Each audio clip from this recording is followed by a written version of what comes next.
The story of Noah. Long ago the world was young, but the people in it had grown wicked.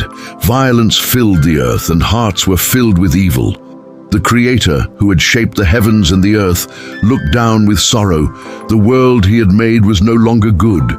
He decided it was time to wash the earth clean with a great flood and begin again. But there was one man who still walked in righteousness.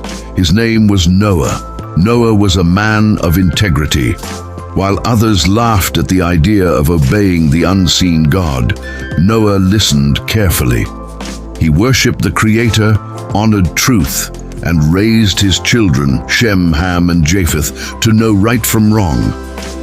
One day, God spoke to Noah. His words were heavy and urgent. "I'm going to put an end to all people, for the earth is filled with violence.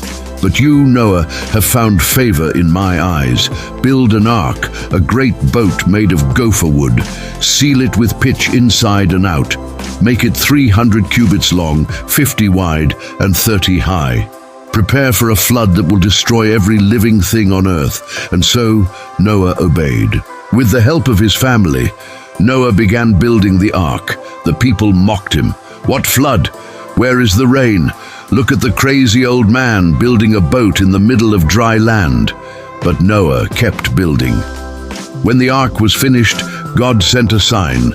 Animals began to gather, 2 by 2, male and female of every kind. Birds flew down from the skies, lions padded quietly beside deer, and tiny insects crept in orderly lines.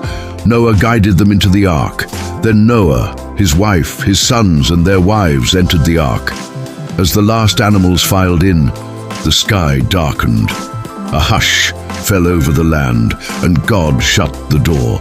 Suddenly the heavens opened, rain poured down in torrents. At the same time, fountains burst from the deep, water surged over the land, rivers swelled, mountains vanished beneath waves. The people who had laughed now cried out in fear, but it was too late. For 40 days and 40 nights the rain did not stop. The ark rose above the earth, floating on a world of water. All life outside the ark perished, a new beginning.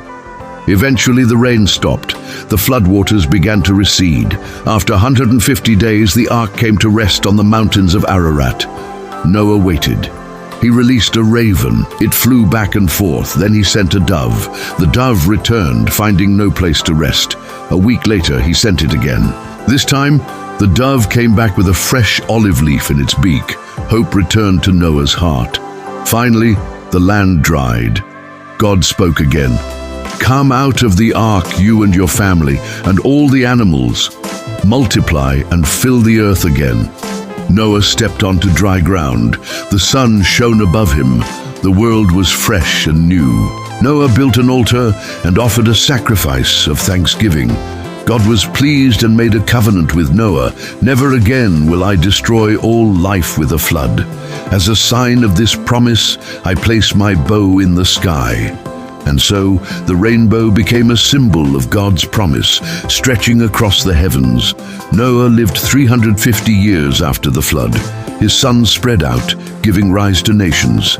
And though humanity would stumble again, the story of Noah remained, a reminder of judgment, mercy, and renewal.